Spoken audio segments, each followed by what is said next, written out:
Hello, dear listener. Before we journey together into the ancient world, I hope you'll indulge me in a moment of connection across time and space. How has your day been treating you? What hour finds you now? Is it dawn breaking gently through your window, afternoon light dancing on your walls, or perhaps the quiet embrace of evening settling around you? And from what corner of our vast world do you listen? Whether you're nestled in a bustling city or surrounded by countryside silence, you're about to travel back 5,000 years to witness humanity's first great experiment in civilization. If this journey through time speaks to your soul, I invite you to subscribe to Whispered Ages, where we explore the forgotten corners of human history with reverence and wonder. Now, let us begin our descent into the cradle of civilization itself. In the beginning, there were only rivers. The Tigris and Euphrates wound through southern Mesopotamia like silver threads spun by patient gods, their waters carrying silt rich as powdered gold from distant mountains. No cities rose from their banks yet. No temple spires pierced the endless sky. There was only water and wind and the whispered promise of something extraordinary stirring in the earth. The land between the rivers, Mesopotamia they would one day call it, breathed with a rhythm older than memory. Each spring the twin rivers swelled with snowmelt from the Zagros mountains, flooding the plains with life-giving water that left behind layers of fertile mud when the floods receded. The desert winds carried stories across vast distances, stories of nomadic peoples who had begun to pause in their eternal wandering, who had begun to listen to what the land itself was trying to tell them. These were not yet the Sumerians. They were simply people, brown-skinned wanderers who had followed herds and seasons for countless generations, who knew the language of stars and the temperament of rain clouds. But something was changing in their hearts, something as subtle as the shift from winter to spring. Where once they would have moved on with the changing seasons, now they lingered by the riverbanks, studying the way water pooled in certain places, noticing how wild grains grew thicker in spots where the floods had been generous. The first settlements appeared like shy flowers after rain, small tentative clusters of reed huts and mud brick dwellings that seemed to emerge organically from the landscape itself. Eridu was among the earliest, a modest village that would one day claim to be the world's first city. But in those early days, it was nothing more than a gathering of families who had decided to plant their feet and grow roots as deep as the barley they were learning to cultivate.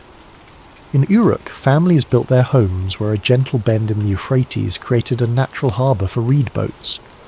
In Lagash, settlers discovered that a particular stretch of land between waterways seemed blessed with abundance, where date palms grew sweet and tall, and fish were so plentiful they could be caught with bare hands. In Nippur, something indefinable drew people to build their hearths. Perhaps it was the way the wind sang through the reeds there, or how the stars seemed brighter in that particular patch of sky. These early communities were bound not by walls or laws, but by something more fundamental, the shared understanding that the rivers were their lifeline, their mother, their teacher. They learned to read the water's moods, to predict its seasonal tempers, to work with its rhythms rather than against them. The floods that might have driven away their nomadic ancestors became a calendar, marking time in ways that would echo through all of human history. Around their fires at night, elders spoke in hushed tones of the river's consciousness, of how the water seemed to respond to human presence. They would say, "The Euphrates smiles when children play at her banks. The Tigris grows restless when no offerings are made." These were not superstitions, but observations born from intimate daily contact with forces greater than themselves. The rivers whispered to them, and they listened. As generations passed, the villages grew from handfuls of families to small communities of hundreds. They developed the first irrigation channels, modest ditches that guided river water to their barley fields. They learned to shape clay into vessels that could hold water, grain, and memory.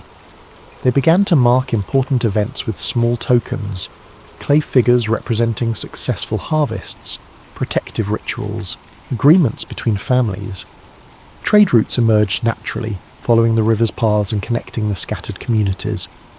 A family in Eridu might offer their surplus fish for Uruk's fine pottery, while Lagash became known for skilled metalworkers who could shape copper into tools that lasted longer than stone.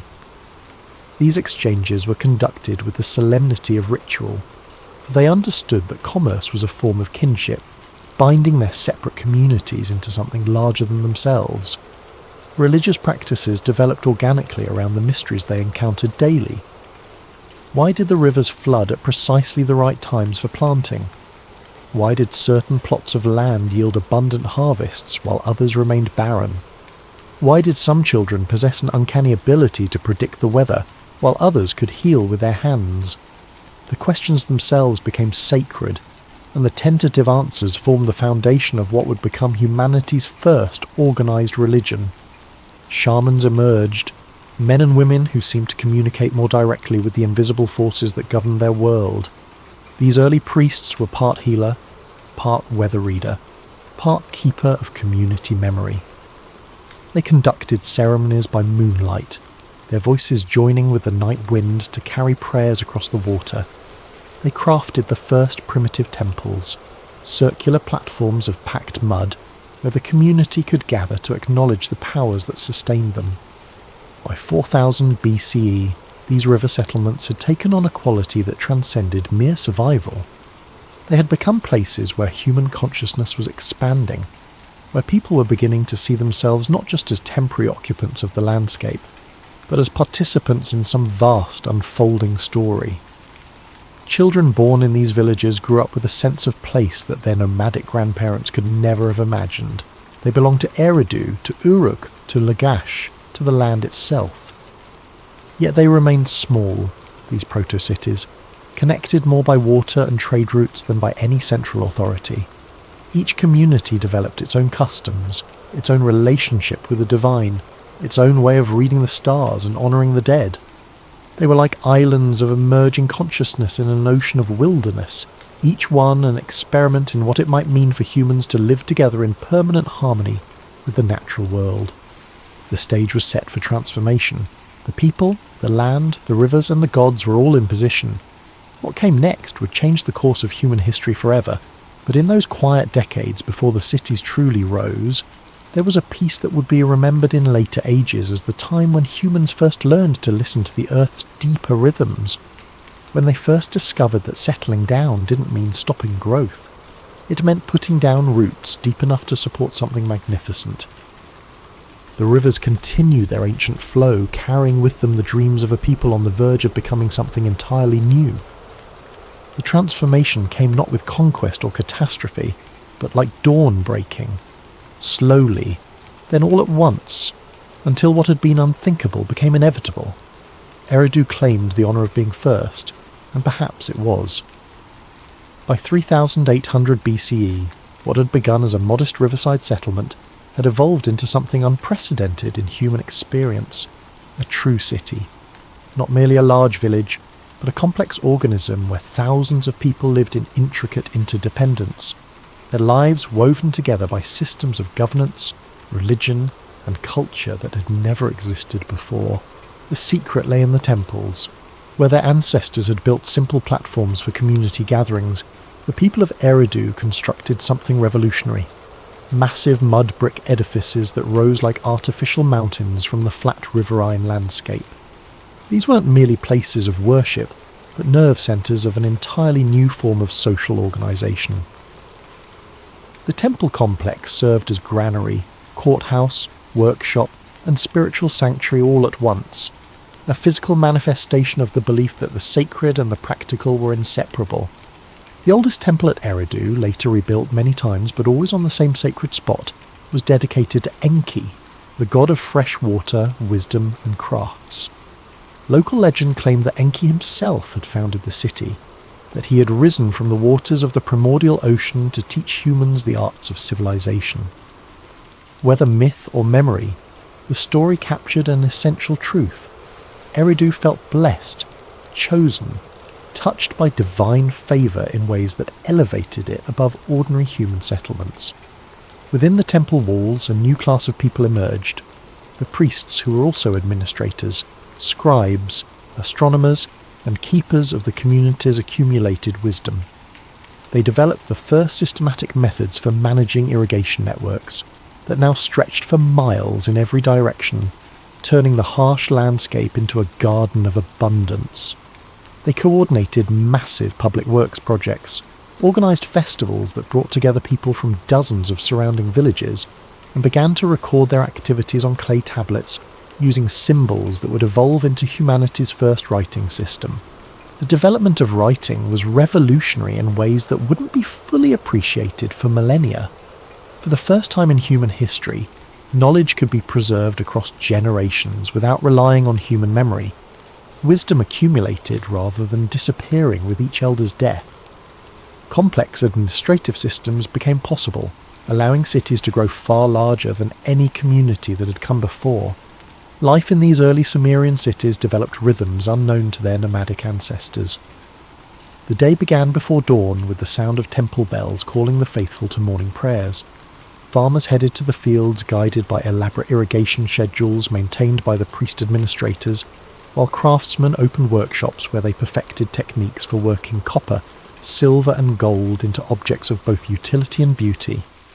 The streets of Uruk, which by 3000 BCE had grown to rival Eridu in size and influence, buzzed with activity that would have seemed miraculous to earlier generations. Professional bakers sold bread from specialised ovens. Brewers fermented barley into beer that was considered safer to drink than water. Potters shaped clay vessels with a precision and artistry that elevated craft to art. Merchants from distant lands brought obsidian from Turkey, lapis lazuli from Afghanistan, and cedar wood from Lebanon, trading these exotic materials for Sumerian barley, wool, and finished goods. Yet the most profound change was invisible: the development of complex social stratification. In nomadic societies, leadership had been temporary and task-specific. The best hunter led the hunt. The wisest elder settled disputes. But permanent settlement created the need for permanent institutions, and permanent institutions created permanent hierarchies. At the apex stood the priest-kings, figures who embodied both spiritual and temporal authority. They weren't merely political leaders, but were understood to be the gods' representatives on Earth, responsible for maintaining the cosmic order that kept the rivers flowing and the harvests abundant. Below them developed layers of priests, scribes, skilled craftsmen, farmers and labourers, each group with defined roles and responsibilities. This stratification might have created resentment in other circumstances, but Sumerian society was bound together by a shared cosmology that made social roles feel like divine assignments rather than arbitrary inequalities. Everyone, from the highest priest to the humblest field worker, participated in a sacred drama that kept the universe in proper balance. Work became worship, and daily life became a form of prayer. The gods themselves reflected this ordered complexity. Where earlier peoples had honoured generalised nature spirits, the Sumerians developed a sophisticated pantheon of deities with specific personalities, domains, and relationships. Enki ruled fresh water and wisdom. His brother Enlil governed the air and was patron of Nippur. The goddess Inanna embodied both love and war, beauty and destruction, a divine reflection of life's inherent contradictions. These weren't distant, abstract deities, but active participants in daily affairs.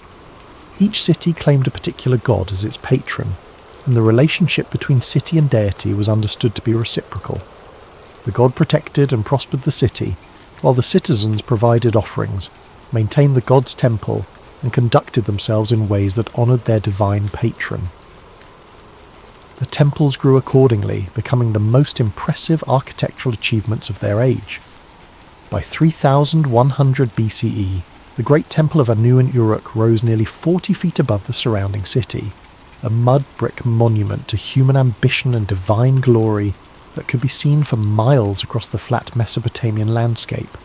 Its white-painted walls gleamed in the desert sun like a beacon, announcing to all who approached that this was a place where heaven and earth intersected. Inside these temples, rituals developed that would influence religious practice for millennia to come.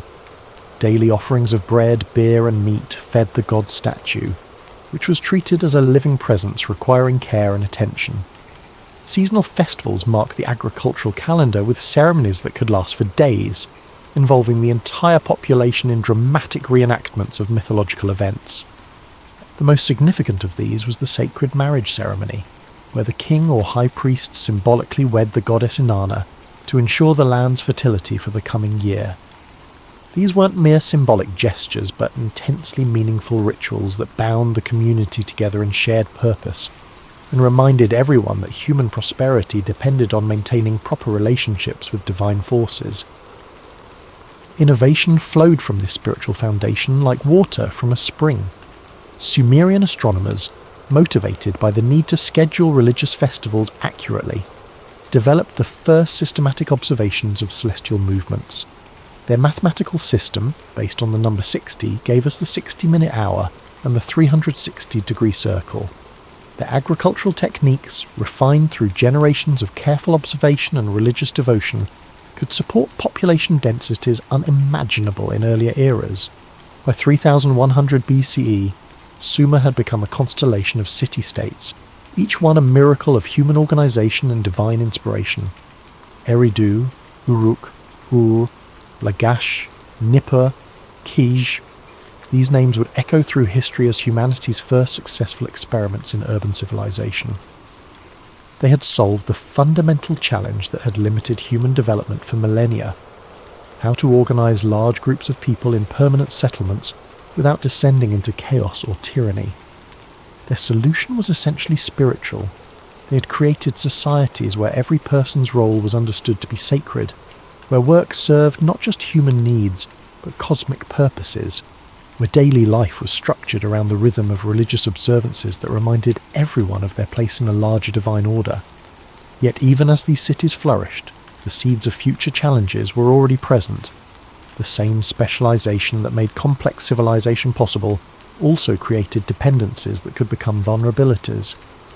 The same social hierarchies that provided stability also concentrated power in ways that could lead to oppression. The same religious systems that unified communities also created the possibility of conflict between cities that served different gods. But in those remarkable centuries around 3100 BCE, as writing was born and cities rose and the first great ziggurats reached toward heaven, none of these future troubles dimmed the extraordinary achievement that was taking place along the banks of the Tigris and Euphrates.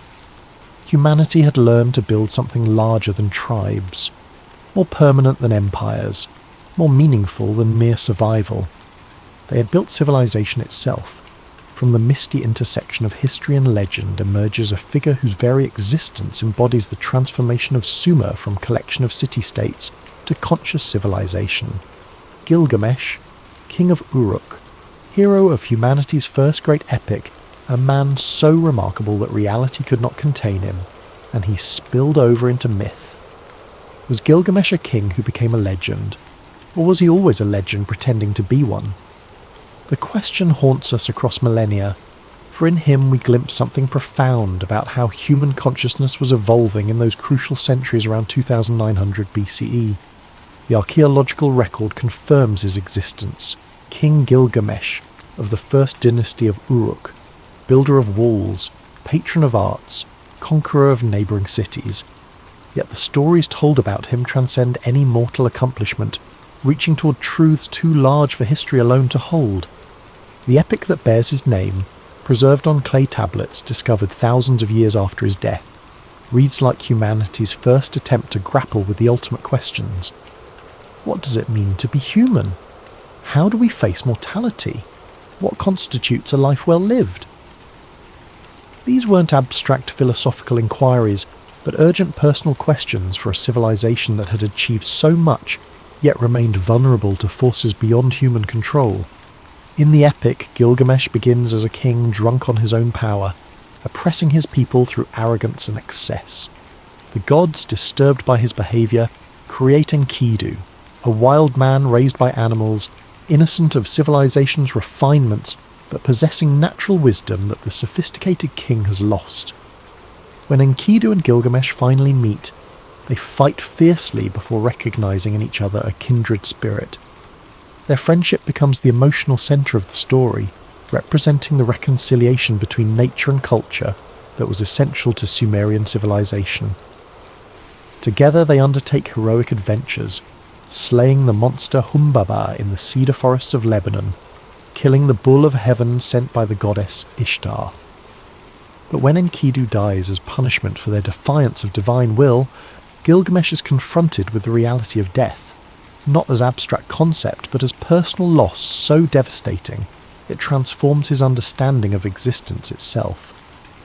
The remainder of the epic follows Gilgamesh's quest for immortality, his journey to the ends of the earth seeking Utnapishtim, the survivor of the great flood that once destroyed the world. In this ancient tale, we find echoes that would resonate through later traditions, the flood narrative that would influence Hebrew scripture, the quest for eternal life that would drive countless later heroes, the hard-won wisdom that mortality gives meaning to human achievement. But the epic's deepest insight comes in its conclusion. Gilgamesh learns that immortality is reserved for the gods alone, that human greatness lies not in transcending mortality, but in accepting it while still striving to create something lasting. He returns to Uruk not with the secret of eternal life, but with a deeper understanding of what makes life precious, relationships, achievements that outlast the individual, the responsibility to serve something greater than oneself. This wasn't merely entertainment, but sacred literature, recited in temples and passed down through generations as a guide to living. In Gilgamesh, the Sumerians explored what it meant to be civilized, not just to live in cities, but to grapple consciously with the human condition, to find meaning in mortality, to balance individual desire with collective responsibility. The historical Gilgamesh ruled during a period when Sumerian civilization was reaching new heights of achievement and complexity. The cities that had begun as collections of mud brick houses around temple complexes were transforming into magnificent urban centres that demonstrated humanity's capacity for monumental construction and sophisticated organisation. Uruk, Gilgamesh's city, had grown to encompass nearly 1,500 acres, home to perhaps 50,000 people, a population density unimaginable in earlier ages. The city was dominated by two great temple complexes, the Eanna precinct dedicated to Inanna, goddess of love and war, and the Anu Ziggurat, a massive stepped pyramid that rose like a man-made mountain from the urban landscape. These ziggurats represented a revolution in human construction technique and spiritual ambition. Built in stages over generations, they required coordinated effort from thousands of workers and sophisticated understanding of engineering principles. More than mere buildings, they were theological statements made in mud, brick and bitumen, physical assertions that humans could create structures worthy of divine residence. The word ziggurat meant to build high, and these tower temples literally reach toward heaven, their ascending platforms creating a stairway between earth and sky. At their summits, small shrines housed the statues of patron deities, tended by priests who conducted daily rituals that maintained the cosmic order. The ziggurats were visible for miles across the flat Mesopotamian landscape, announcing each city's divine patronage and human achievement to all who approached. During Gilgamesh's era, Sumerian society developed the institutional frameworks that would define urban civilization for millennia to come. Legal systems emerged to manage the complex relationships between thousands of people living in close proximity. Property rights were codified, contracts were recorded on clay tablets, courts were established to resolve disputes. These weren't arbitrary impositions, but practical necessities for communities that had grown too large and complex for informal governance. The development of law represented another uniquely Sumerian innovation, the idea that human behaviour should be regulated by consistent principles rather than the arbitrary will of rulers. Early legal codes, preserved on cuneiform tablets, dealt with everything from trade disputes to marriage contracts to punishment for crimes. Justice wasn't perfect, social status clearly influenced legal outcomes, but the very concept that rulers should be bound by law represented a revolutionary constraint on power. Craft specialization reached new levels of sophistication during this period. Sumerian metalworkers developed techniques for creating bronze, an alloy of copper and tin that was harder and more durable than either pure metal. Their skill in working gold and silver produced jewellery and ceremonial objects of extraordinary beauty, many preserved in royal tombs that testify to the wealth and artistic achievement of Sumerian civilization. The Standard of Ur, discovered in the royal cemetery and dating to around 2600 to 2400 BCE, illustrates the complexity of Sumerian society through intricate inlaid scenes of war and peace. One side shows soldiers marching in formation, war chariots trampling enemies, prisoners being led before the king.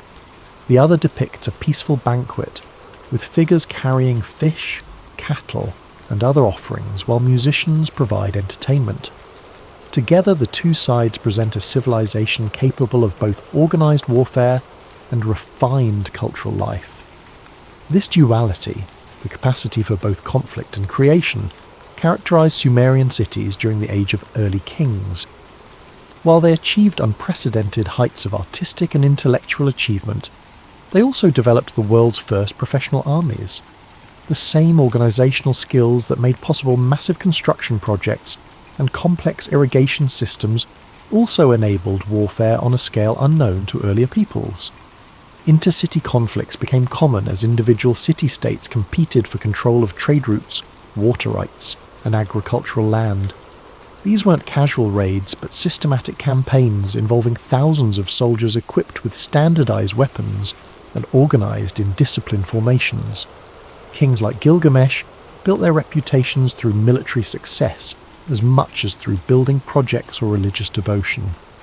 Yet war, like everything else in Sumerian civilization, was understood within a religious framework. Battles were fought not merely for material gain, but to demonstrate divine favour, to prove which city's patron god was more powerful.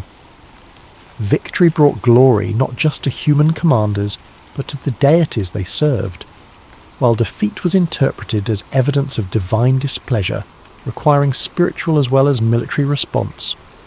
The institution of kingship itself was evolving during this period, from temporary war leadership to permanent political authority.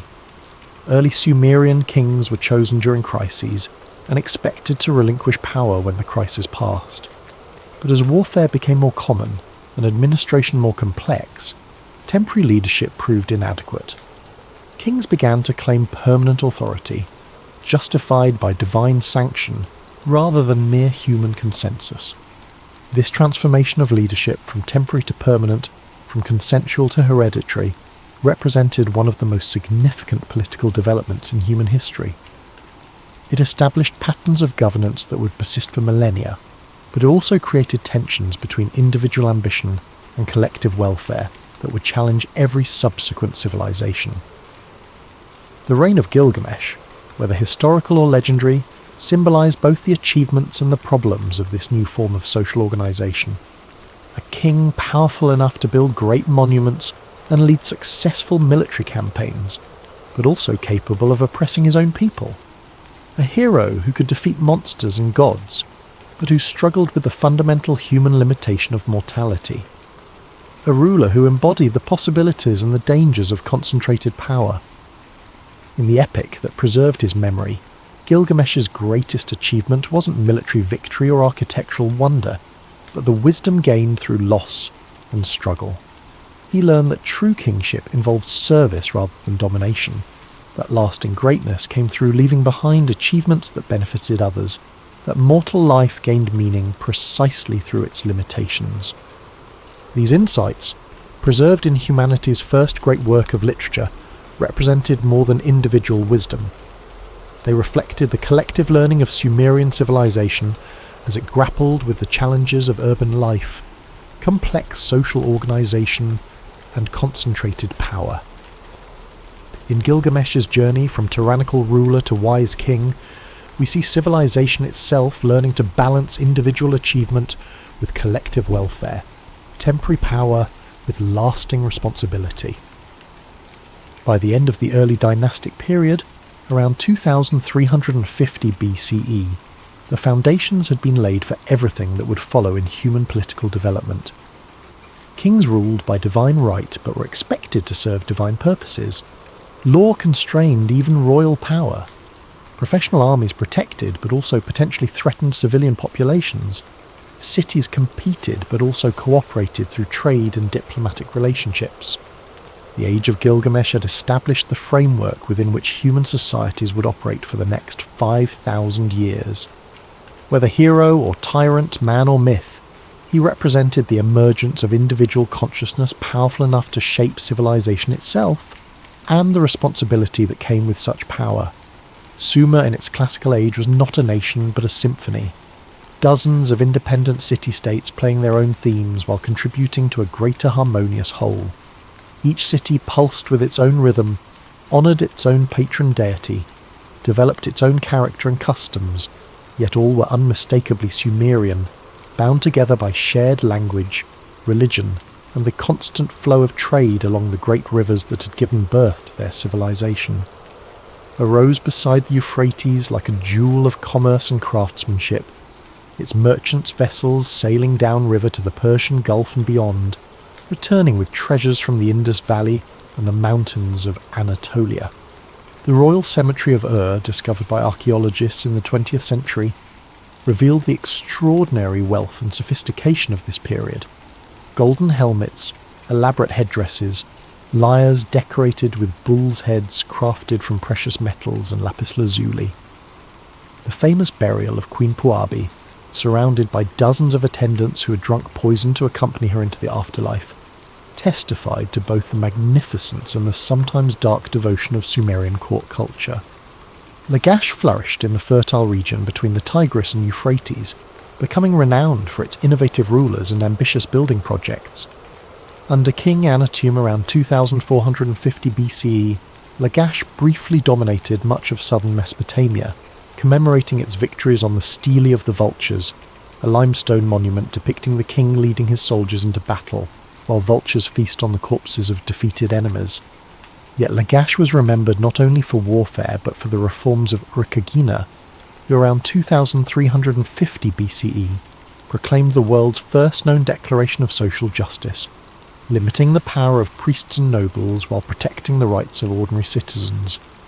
Kish, in the north, claimed to be the seat of kingship itself, the place where divine authority first descended from heaven after the Great Flood. Its kings bore the title King of Kish, which other rulers adopted to legitimize their own authority. Archaeological evidence suggests that Kish was indeed one of the earliest seats of centralized power in Mesopotamia. Its strategic location at the narrowest point between the Tigris and Euphrates making it a natural centre for trade and political control. Nippur held perhaps the most sacred position among Sumerian cities, home to the great god Enlil, lord of the air and wind, whose approval was essential for any king's legitimacy. Unlike other cities, Nippur rarely sought political dominance through military conquest, instead wielding influence through its religious authority. Kings from across Sumer came to Nippur to receive Enlil's blessing, making offerings to the god and seeking the priestly endorsement that would validate their rule in the eyes of their subjects.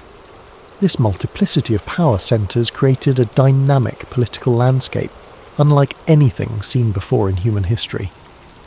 Peace was indeed rare, as the story acknowledges, but the constant warfare shouldn't be understood as primitive chaos.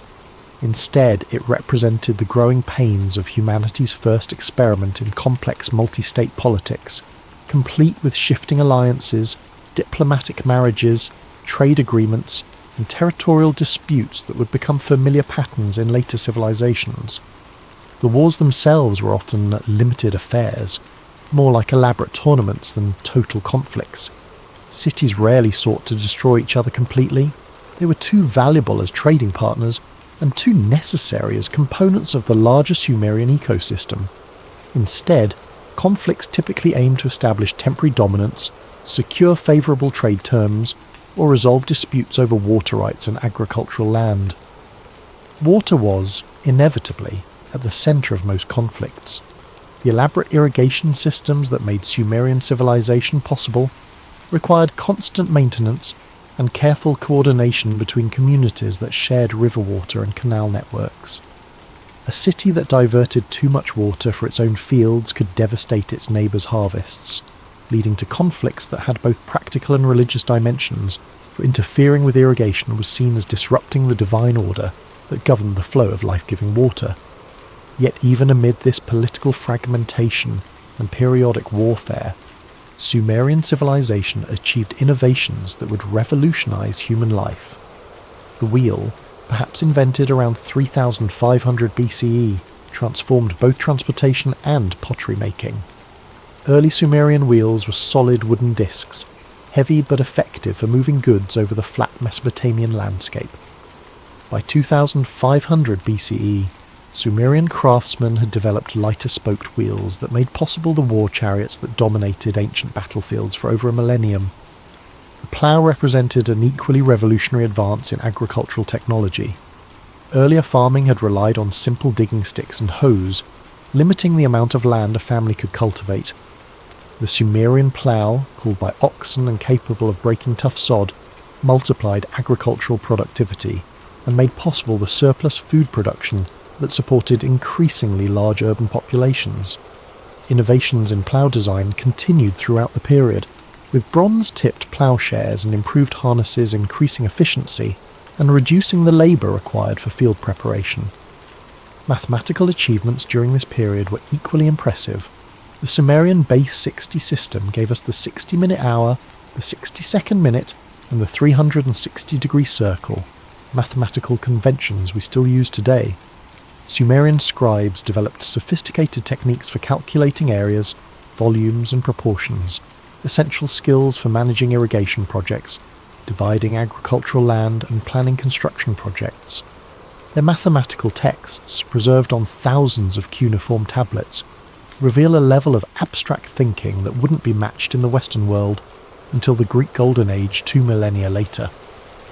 But perhaps the most significant achievement of this period was the flourishing of religious and literary culture centered around the goddess Inanna, known to later peoples as Ishtar. Inanna embodied the paradoxes of Sumerian civilization itself. She was goddess of both love and war, fertility and destruction, beauty and terrible power. Her primary cult centre was at Uruk, but her worship spread throughout Sumer and beyond, making her one of the first truly international deities. The hymns and stories devoted to Inanna represent some of humanity's earliest explorations of complex psychological and spiritual themes. In the famous poem Inanna's Descent to the Underworld, the goddess journeys to the realm of the dead, is killed by her sister Ereshkigal, and is eventually resurrected, a mythological pattern that would influence resurrection narratives throughout the ancient world. The story explores themes of death and renewal, the necessary balance between light and dark aspects of existence, and the transformative power of confronting one's shadow. Equally remarkable are the love poems between Inanna and her consort Dumuzi, which celebrate sexual passion with a frankness and beauty that surprised early archaeologists. These weren't merely erotic literature, but sacred texts that understood physical love as a manifestation of divine creativity, sexual union as a participation in the cosmic forces that sustain life. The annual sacred marriage ceremony, in which the king symbolically wed the goddess, renewed the land's fertility and reaffirmed the connection between human sexuality and divine power. She ruled love and war with equal grace and equal fury. This integration of seemingly opposite forces, love and violence, creation and destruction, sexuality and spirituality, characterized Sumerian culture at its height. Their gods weren't distant moral paragons, but complex personalities who reflected the full range of human experience. Their kings were expected to be both fierce warriors and wise administrators, capable of leading armies into battle and managing complex diplomatic relationships. Their cities combined magnificent temples with bustling marketplaces, sacred precincts with residential neighbourhoods where ordinary families lived lives that were both practical and deeply spiritual. Trade networks during this period extended far beyond Mesopotamia, creating what might be considered the world's first global economy.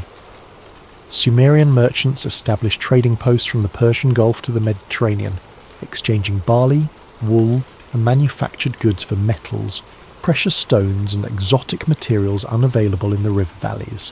The discovery of Harappan seals in Mesopotamian cities and Mesopotamian artifacts in the Indus Valley demonstrates the remarkable reach of these early commercial networks. This international trade brought more than material goods. It facilitated the exchange of ideas, technologies, and cultural practices that enriched Sumerian civilization while spreading Sumerian innovations to distant lands. The cuneiform writing system was adapted for other languages. Sumerian mathematical techniques influenced calculation methods across the ancient world, and Sumerian religious concepts can be traced in the mythologies of peoples from Egypt to India. Craft specialization reached extraordinary levels during this period. Sumerian jewelers created works of art that wouldn't be surpassed for millennia. Their techniques for working gold, silver, and precious stones, demonstrating both technical mastery and aesthetic sophistication. Textile workers developed dyeing and weaving techniques that produced fabrics coveted throughout the ancient world. Brewers perfected the production of beer, which was safer to drink than water, and became a daily staple for all social classes. Perhaps most remarkably, this period saw the emergence of what might be called professional artists, individuals whose full-time occupation was creating objects of beauty, rather than merely functional items. The magnificent standard of the elaborate harps and lyres found in royal tombs, the carved cylinder seals that served as personal signatures, all testify to a civilization wealthy enough to support pure artistic creation and sophisticated enough to appreciate it. By 2300 BCE, as this classical period of Sumerian independence drew to a close, the city-states had created a form of civilization that balanced unity with diversity, competition with cooperation, individual achievement with collective welfare. They had demonstrated that humans could live together in large numbers without sacrificing creativity or spiritual depth, that cities could be both economically productive and culturally magnificent, that political independence could coexist with cultural unity. The end would come not from internal collapse but from external conquest, as Sargon of Akkad unified the region under foreign rule. Yet even under conquest, the achievements of the classical Sumerian period would endure, providing the foundation for all subsequent Mesopotamian civilization, and, through various channels of transmission, influencing the development of human culture across the globe. In those centuries of creative competition between proud city-states, humanity had learned to build not just cities, but civilizations, complex cultural systems capable of preserving and transmitting knowledge, supporting artistic achievement, and providing meaning and identity to millions of people. The legacy of classical Sumer would echo through history, reminding later ages that human beings are capable of creating societies that are both practically successful and spiritually fulfilling. The transformation came not as liberation but as eclipse, the shadow of a new power falling across the ancient cities of Sumer, dimming but never extinguishing the light that had burned there for over a millennium. Sargon of Akkad emerged from the northern regions around 2334 BCE like a force of nature given human form. His origins were shrouded in legend. Some said he had been found as an infant floating in a reed basket on the Euphrates, raised by a gardener, blessed by the goddess Ishtar with a destiny that would reshape the known world. Whether myth or memory, the story captured something essential about this extraordinary figure who would become history's first true empire builder. The Akkadians were Semitic peoples who had long lived alongside the Sumerians, adopting their urban lifestyle and sophisticated culture while maintaining their own language and tribal traditions.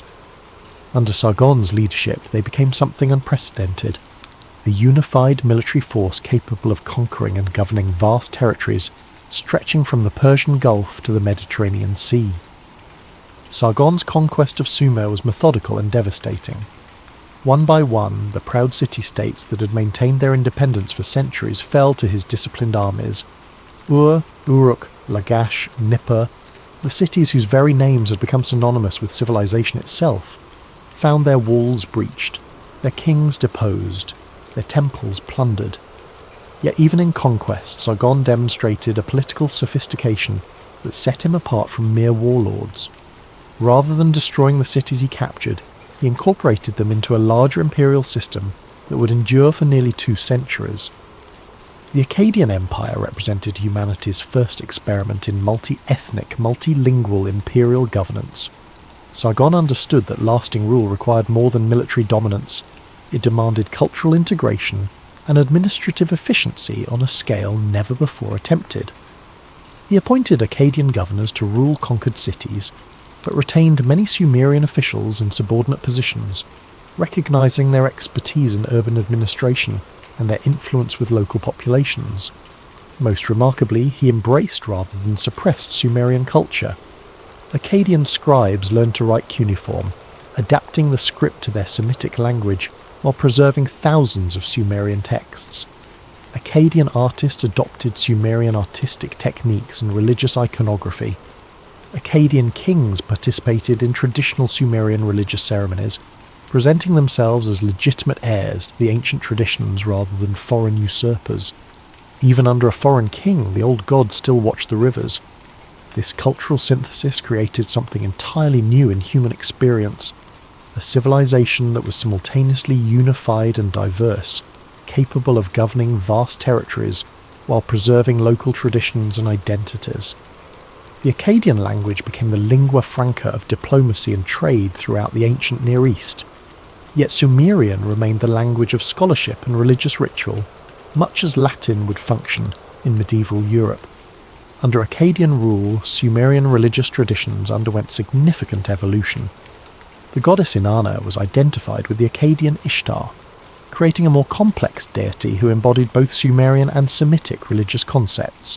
Sumerian creation myths were retold with Akkadian protagonists, while Akkadian epic traditions incorporated Sumerian heroic figures like Gilgamesh. The result was a richer, more elaborate mythology that would influence religious thought throughout the region for millennia.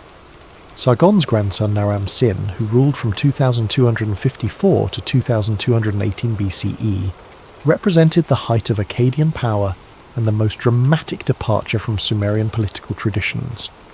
He was the first Mesopotamian ruler to claim divinity during his lifetime, depicting himself on monuments wearing the horned crown previously reserved for gods. His famous victory stele shows him trampling enemies while his soldiers climb mountain paths, suggesting military campaigns that extended Akkadian influence far beyond traditional Mesopotamian boundaries. Yet this imperial grandeur came at a cost that would eventually prove fatal. The administrative demands of governing such a vast empire strained resources that had once been devoted to local infrastructure maintenance. The elaborate irrigation systems that had made Sumerian civilization possible required constant attention and repair, but imperial administrators focused on extracting tribute and maintaining military control rather than preserving the agricultural foundation of Mesopotamian prosperity. Archaeological evidence from this period reveals a gradual decline in urban population and agricultural productivity throughout former Sumerian territories. Irrigation canals silted up from neglect. Fields were abandoned as farmers fled military conscription or tax collection, and the delicate balance between human activity and natural forces that had sustained Sumerian civilization for centuries began to break down. The empire's collapse, when it came around 2154 BCE, was as dramatic as its rise had been. A confederation of mountain peoples called the Gutians swept down from the Zagros Mountains, overwhelming Akkadian armies and sacking the imperial capital. Within a few years, the unified empire that had dominated Mesopotamia for nearly 2 centuries had fragmented into competing local kingdoms and city-states. Yet the Akkadian period left permanent changes that would influence all subsequent Mesopotamian history. The concept of universal empire, the idea that a single ruler could legitimately govern diverse peoples across vast territories, had been established and would inspire conquerors from Hammurabi to Alexander the Great. The synthesis of Sumerian and Akkadian cultures had created new forms of art, literature, and religious expression that enriched the cultural heritage of the region. Perhaps most importantly, the Akkadian period had demonstrated both the possibilities and the dangers of imperial ambition. On one hand, it showed that human societies could achieve unity and cooperation on an unprecedented scale, that cultural differences need not prevent political integration, that imperial administration could preserve and spread civilization rather than destroying it. On the other hand, It revealed how quickly imperial overstretch could lead to systemic collapse, how neglect of local infrastructure could undermine even the mightiest empire, how the pursuit of glory could blind rulers to the practical necessities of sustainable governance. The legacy of Akkadian rule was thus profoundly ambiguous. Sumerian cities had lost their political independence, but had seen their cultural influence spread across much of the known world. Sumerian religious traditions had been transformed, but had also transformed their conquerors, creating syncretic beliefs that were richer and more complex than either tradition alone. Sumerian political institutions had been subordinated to imperial administration, but had also provided the administrative expertise that made imperial governance possible. During the chaos that followed the Gutian invasions, some Sumerian cities managed to reassert their independence, suggesting that the old civic traditions had never been entirely extinguished. Local rulers in Lagash and Uruk began once again to build temples, commission artworks, and conduct the religious ceremonies that had defined Sumerian civilization for over a millennium. They wrote their inscriptions in Sumerian rather than Akkadian, consciously positioning themselves as inheritors of pre-imperial traditions. These Neo-Sumerian revival movements prepared the ground for what would become the final flowering of Sumerian civilization under the third dynasty of Ur.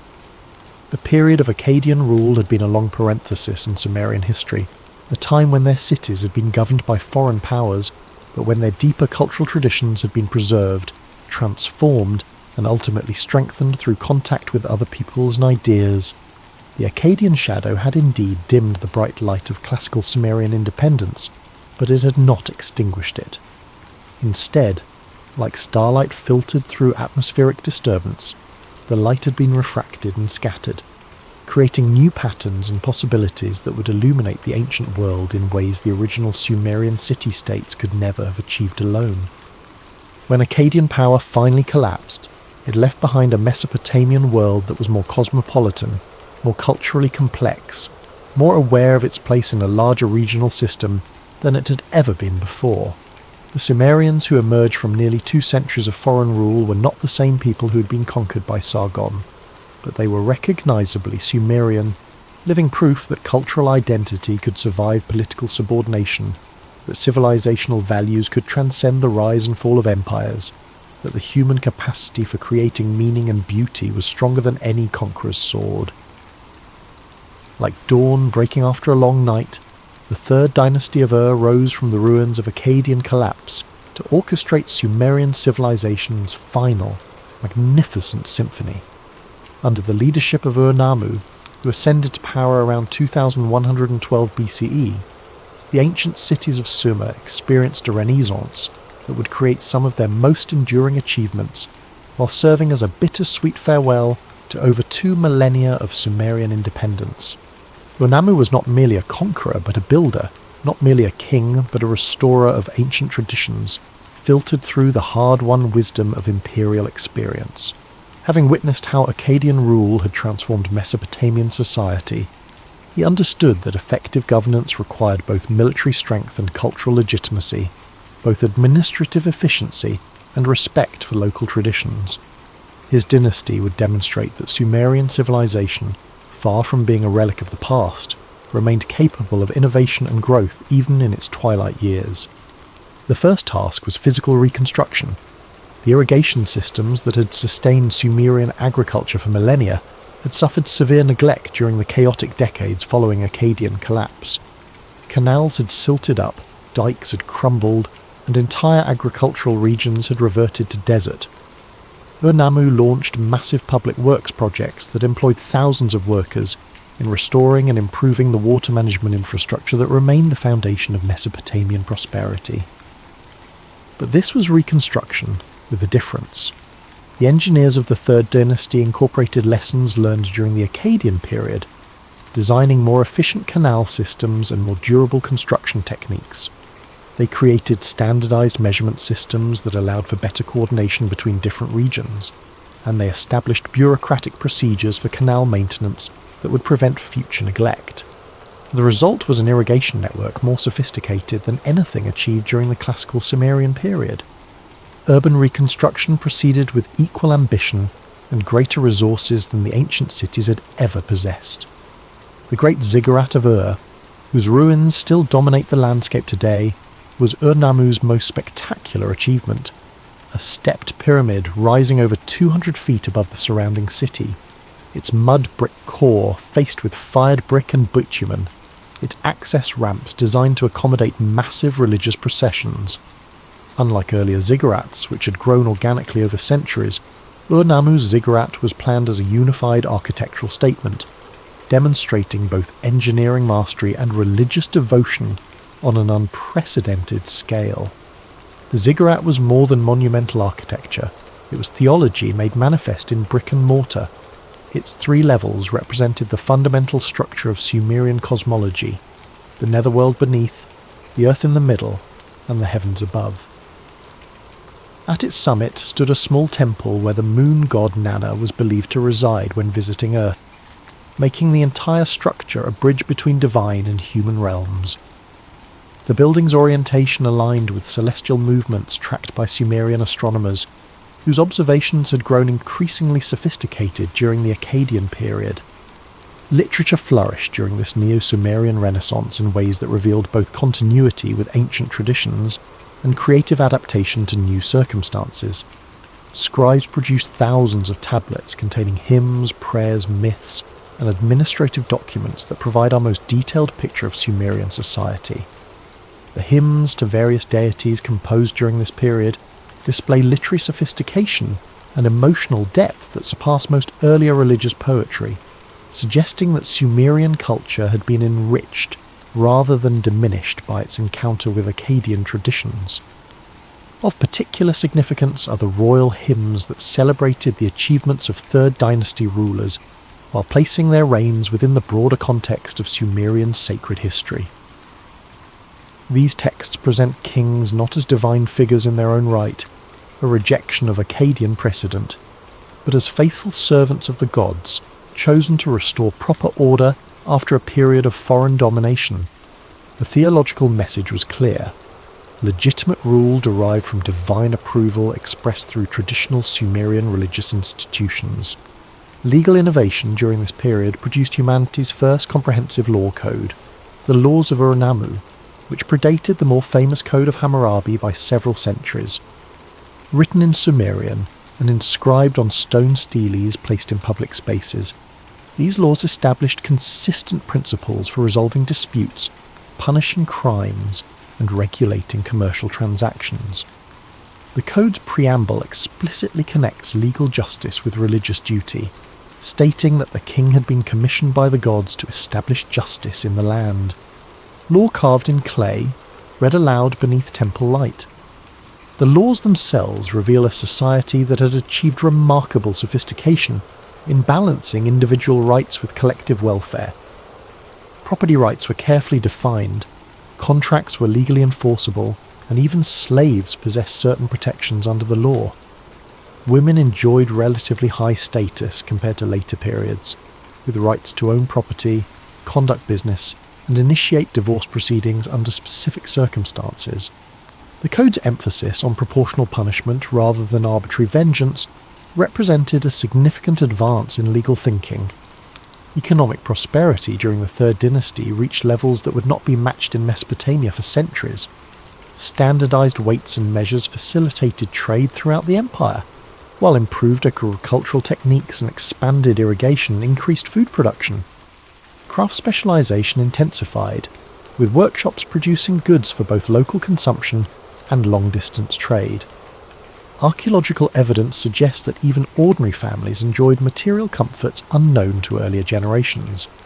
International trade networks extended farther than ever before, with Sumerian merchants establishing commercial relationships with peoples as distant as the Indus Valley and the mountains of Afghanistan.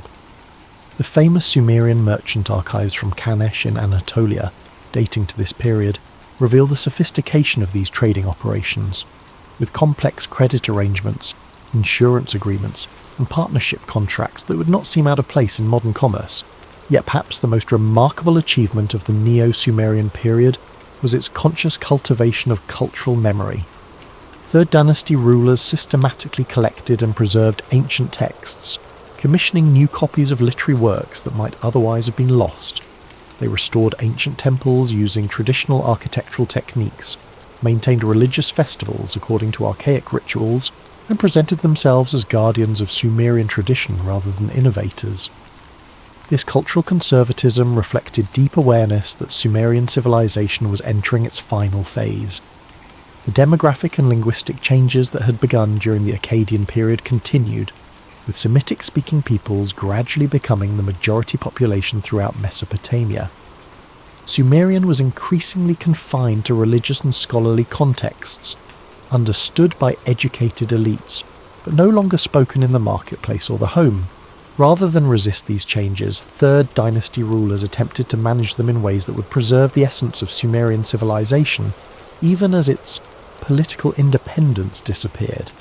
They patronised scribal schools where Sumerian language and literature were taught to students regardless of ethnic background, ensuring that future generations would have access to ancient wisdom. They incorporated non-Sumerian peoples into the administrative system, while maintaining Sumerian bureaucratic traditions and governmental procedures. The military achievements of the Third Dynasty were equally impressive, though ultimately insufficient to prevent the civilization's final collapse. Ur-Nammu's successors, particularly Shulgi, who ruled for nearly half a century, created professional armies capable of maintaining order throughout their territories and defending against external threats. They fortified the empire's borders, established military colonies in strategic locations, and developed diplomatic relationships with neighbouring powers. Shulgi's reign represented the apex of Neo-Sumerian achievement. A patron of arts and learning who claimed to be literate in both Sumerian and Akkadian, he commissioned magnificent building projects, supported scholarly research, and maintained peace throughout his territories for decades. His royal hymns present him as the ideal Sumerian king, brave in war, wise in peace, devoted to the gods, and protective of his people. Yet even at its height, the Third Dynasty faced insurmountable challenges. Climate change was making agriculture increasingly difficult throughout Mesopotamia, with prolonged droughts reducing crop yields and forcing rural populations to migrate to cities. The Amorites, Semitic nomadic peoples from the western deserts, were pressing against the empire's borders in increasing numbers, seeking agricultural land and urban opportunities.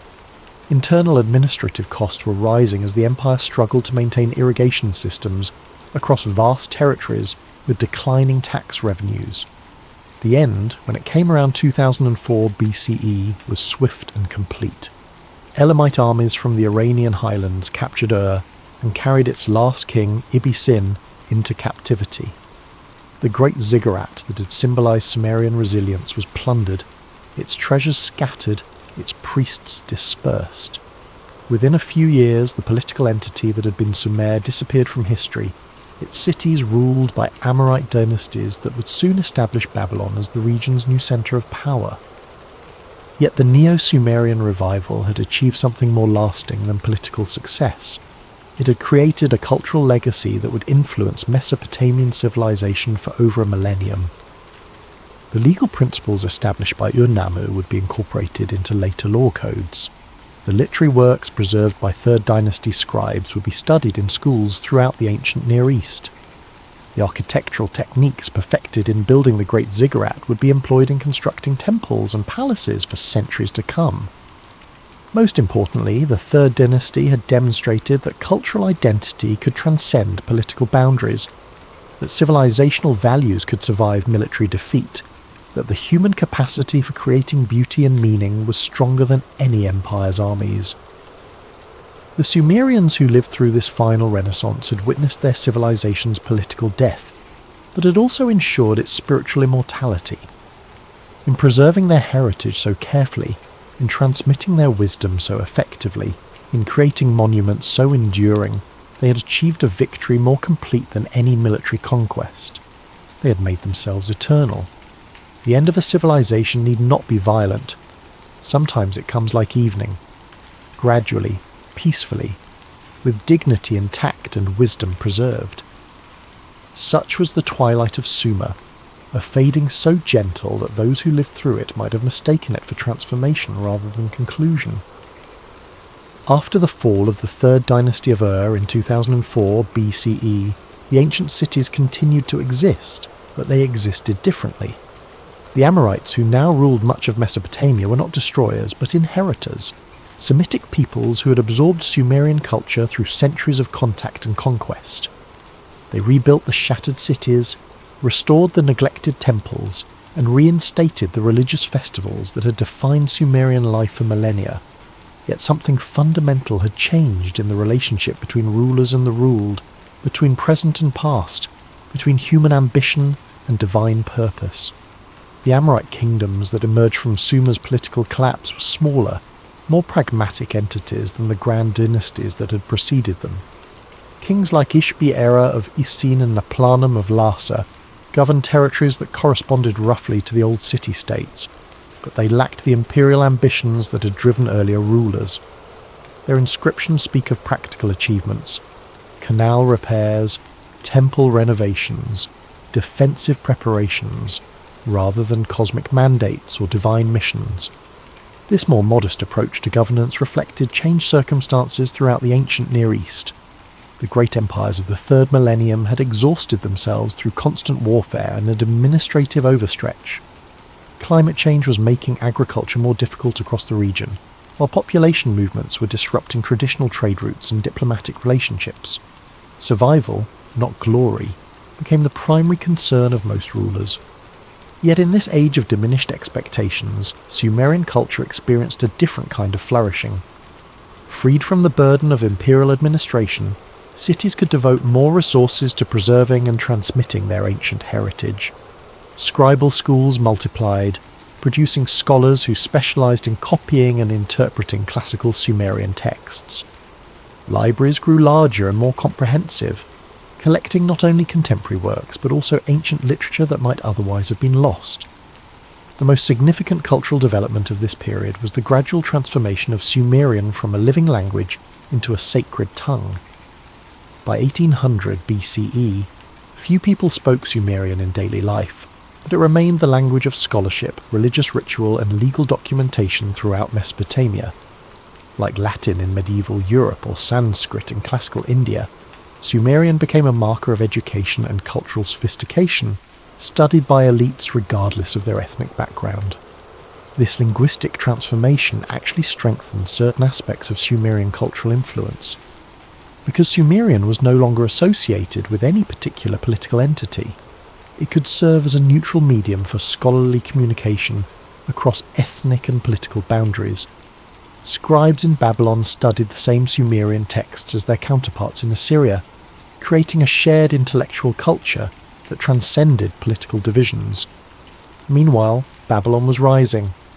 Under Hammurabi, who ruled from 1792 to 1750 BCE, this previously minor city began to assert dominance over much of Mesopotamia through a combination of military skill, diplomatic acumen, and cultural synthesis. Hammurabi's famous law code, written in Akkadian but drawing heavily on Sumerian legal traditions, demonstrated how the new order would incorporate rather than replace the achievements of the past. The people no longer called themselves Sumerian, but the gods still answered to those names. Religious continuity proved stronger than political change throughout this period. The great temples of Ur, Uruk, Nippur, and other ancient cities continued to function as centres of worship, learning, and community life even under foreign rule. The gods worshipped there retained their Sumerian names and mythological associations, though their cults gradually incorporated elements from Amorite and other traditions.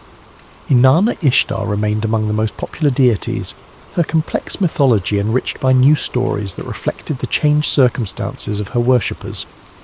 Enki-Ea continued to be honoured as the god of wisdom and fresh water, his cult centres maintained by priests who preserved ancient rituals while adapting them to contemporary needs.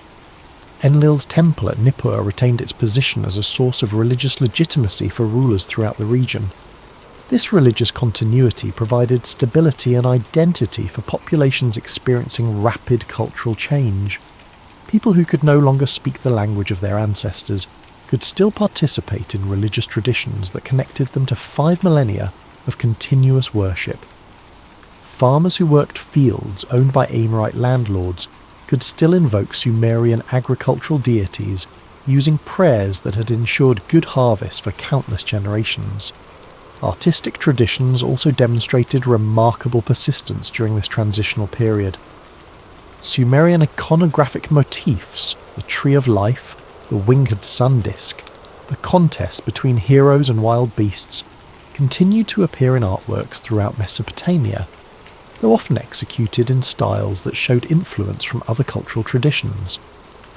Cylinder seals remained popular forms of personal identification, their carved surfaces displaying mythological scenes derived from Sumerian literature even when owned by people of non-Sumerian ancestry. The gradual nature of Sumerian cultural absorption allowed for creative synthesis rather than simple replacement. Amorite rulers commissioned artworks that combined Sumerian religious themes with new aesthetic sensibilities. Babylonian poets retold Sumerian myths using narrative techniques derived from their own oral traditions. Scribes produced bilingual texts that preserved Sumerian originals while making them accessible to Akkadian-speaking audiences. Perhaps the most poignant symbol of this cultural transformation was the fate of the great ziggurat of Ur. After its plundering in 2004 BCE, the massive structure was gradually restored by a succession of rulers who recognised its importance as a symbol of legitimate authority in Mesopotamia. But each restoration reflected the architectural preferences and religious priorities of its sponsors, so that the building became a physical embodiment of cultural layering, fundamentally Sumerian in concept and construction, but modified by generations of foreign rulers who claimed its heritage as their own. Archaeological evidence from this period reveals communities that were simultaneously cosmopolitan and traditional, innovative and conservative. Urban populations included people of diverse ethnic backgrounds who nonetheless participated in recognisably Sumerian cultural practices. Rural areas maintained agricultural techniques and religious observances that had changed little since the 3rd millennium, while adapting to new political and economic circumstances. Trade continued to flow along routes established during the height of Sumerian power, though the goods and the merchants involved often differed from earlier periods. Sumerian crafts, particularly textiles, metalwork, and luxury items associated with religious ceremonies, remained highly valued throughout the ancient Near East, ensuring that Sumerian artistic traditions continue to evolve and influence other cultures. The scholarly tradition proved particularly resilient during these centuries of political transition. Libraries in cities like Sippar and Nippur continued to acquire and preserve texts from across the Mesopotamian cultural spectrum, creating collections that would eventually influence Greek philosophy, Hebrew scripture, and Islamic scholarship. Mathematical and astronomical knowledge developed during the Sumerian period provided the foundation for Babylonian scientific achievements that would revolutionize understanding of celestial mechanics and numerical calculation. Legal traditions showed similar continuity within change. While Hammurabi's code was written in Akkadian and reflected Amorite social priorities, it incorporated principles of justice and proportional punishment that had been fundamental to Sumerian law for centuries. Local courts throughout former Sumerian territories continued to apply legal precedents derived from ancient sources, ensuring that traditional concepts of property rights, contract enforcement and dispute resolution remained influential. By 1700 BCE, the transformation was essentially complete. The political entities that had been Sumerian city-states had been absorbed into larger kingdoms ruled by non-Sumerian dynasties. The Sumerian language survived primarily in scholarly and religious contexts. The population of Mesopotamia was increasingly Semitic in speech and culture, though many families could trace their ancestry to Sumerian origins. Yet in a deeper sense, Sumer had not disappeared, but had been universalized. Its cultural achievements had become the common heritage of all Mesopotamian peoples. Its religious insights had been incorporated into spiritual traditions that would influence monotheistic religions. Its legal principles had established patterns of justice that would persist for millennia. Its literary creations had become foundational texts for all subsequent Near Eastern civilization. The gentle decline of Sumer thus represented not failure but success of an extraordinary kind. A civilization that had begun as a collection of river villages had grown to encompass much of the known world, not through military conquest but through cultural influence. Its ideas, institutions and artistic creations had proved so valuable that successive conquerors had chosen to preserve and adapt them rather than destroying them. In losing their political independence, the Sumerians had achieved something more lasting.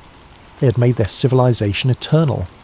Their cities might be ruled by foreign kings, their language might fade from daily speech, their gods might be worshipped under different names, but the essence of what they had created would continue to influence human development for thousands of years to come. The twilight of Sumer was thus also its apotheosis, the moment when a particular civilization transcended its historical limitations to become a permanent part of human culture. In fading so gracefully, in preserving so carefully, in influencing so profoundly, the Sumerians had achieved the closest thing to immortality that any human society can attain. It was as if the ancient world had left us a diary, waiting to be read by moonlight. In 1922, British archaeologist Sir Leonard Woolley was excavating at a tell in southern Iraq, following local rumours of ancient treasures buried beneath centuries of accumulated sand and debris. What he discovered that winter would revolutionise understanding of human history and reveal a civilization that had been lost to memory for over 3,000 years. The Royal Cemetery of Ur yielded treasures that seemed to emerge from myth itself. Golden helmets worked with impossible delicacy, harps decorated with bulls' heads carved from lapis lazuli, elaborate headdresses that had adorned queens whose names had been forgotten when Rome was still a collection of hills beside the Tiber. But more precious than gold were the thousands of clay tablets inscribed with wedge-shaped marks that had preserved the voices of humanity's first literate civilization. Cuneiform tablets, it turned out, were everywhere in Mesopotamia, buried in the ruins of temples and palaces, discarded in ancient garbage dumps, tucked away in private homes and public buildings. Each tablet was a time capsule, preserving not just the grand narratives of kings and gods, but the intimate details of daily life 5,000 years ago. Shopping lists written by Sumerian housewives, love letters between separated spouses, school exercises where children practiced writing their names, legal disputes over property boundaries, medical prescriptions for ailments that still trouble humanity today. The Epic of Gilgamesh emerged from this archaeological treasury like a ghost walking out of the distant past, its 12 tablets preserving humanity's oldest great work of literature. When scholars first translated the flood narrative found on the 11th tablet, they realized they were reading a story that had influenced the Hebrew Bible, that had shaped countless later myths and legends, that had been copied and recopied for over 2 millennia before disappearing into historical darkness. But Gilgamesh was only the beginning. Archaeologists discovered hymns to Inanna that celebrated divine love with a passion and beauty that surprised Victorian scholars. They found mathematical texts that revealed the Sumerian origin of our 60-minute hour and 360-degree circle. They uncovered star charts that demonstrated sophisticated astronomical observation dating back to 3000 BCE. They translated administrative documents that provided detailed glimpses into economic systems of remarkable complexity and efficiency. Perhaps most remarkably, they found evidence of the Sumerian flood story, not just in literature, but in the archaeological record itself. Deep layers of silt in several Mesopotamian sites suggested massive flooding events that might have inspired the universal flood narratives found in cultures around the world.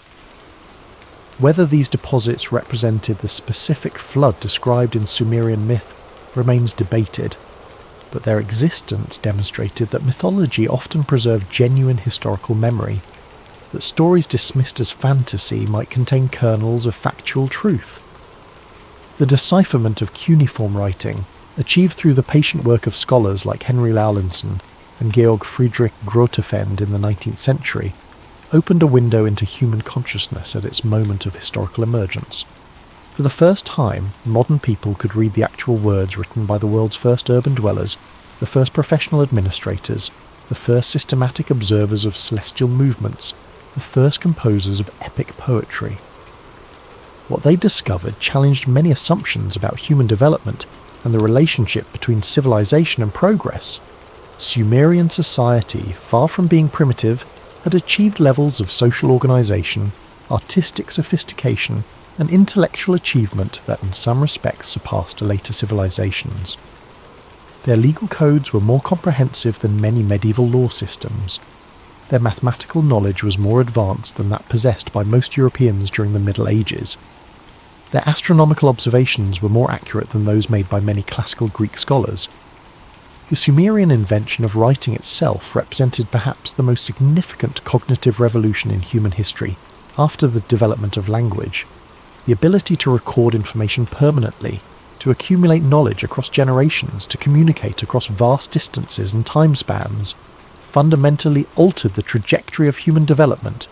Every book ever written, every scientific discovery recorded, every historical narrative preserved, traces its ultimate ancestry to those first Sumerian scribes who pressed wedge-shaped marks into wet clay tablets. Modern archaeological techniques have revealed the extent to which Sumerian civilization established patterns that would influence all subsequent human societies. Urban planning principles first developed in Sumerian cities can be traced through Babylonian, Persian, Greek and Roman urban design. Legal concepts first articulated in Sumerian law codes influenced the development of jurisprudence throughout the ancient world and through various transmission routes helped shape modern legal systems.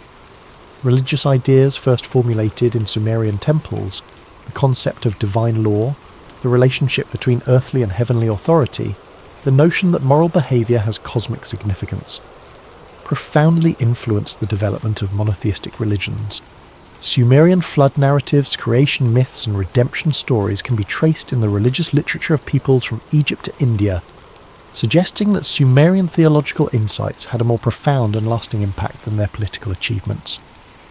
The rediscovery of Sumer also revealed the artificial nature of many traditional historical narratives that began human civilization with Egypt and Greece, while ignoring the Mesopotamian foundations upon which both cultures were built. Egyptian writing systems showed clear influence from Mesopotamian prototypes. Greek mathematical and astronomical knowledge derived significantly from Babylonian sources that ultimately trace back to Sumerian innovations. Even the Hebrew Bible, traditionally understood as a uniquely inspired text, contained numerous narrative elements that had clear Sumerian parallels and probable Sumerian origins. Contemporary scholars continue to make discoveries that illuminate the extent of Sumerian influence on human development. The Sumerian invention of the wheel revolutionized transportation and industry. Their development of bronze metallurgy provided the foundation for technological advancement throughout the ancient world. Their agricultural techniques, particularly in irrigation and crop management, established patterns of food production that sustained population growth for millennia. Perhaps most intriguingly, recent archaeological work has suggested that Sumerian civilization may have been more ancient and more influential than previously believed. Sites like Göbekli Tepe in Turkey, dated to around 9600 BCE, show evidence of complex social organisation and monumental construction that may represent the earlier stages of the urban revolution that would culminate in Sumerian cities. DNA analysis of ancient populations suggests that Sumerian genetic influence spread far beyond Mesopotamia, carried by traders, migrants, and conquerors throughout the ancient world. The modern Middle East, scarred by conflict and political instability, often obscures the region's role as humanity's civilizational birthplace. Yet beneath the headlines and political controversies, archaeological work continues to reveal new dimensions of Sumerian achievement. Recent excavations have uncovered previously unknown cities, additional literary texts, and evidence of technological innovations that continue to influence human development long after Sumerian political independence had ended. Digital technology has revolutionized Sumerian studies, allowing scholars to create comprehensive databases of cuneiform texts, to use satellite imagery to locate previously unknown archaeological sites, and to employ advanced dating techniques that provide more precise chronologies of Sumerian development.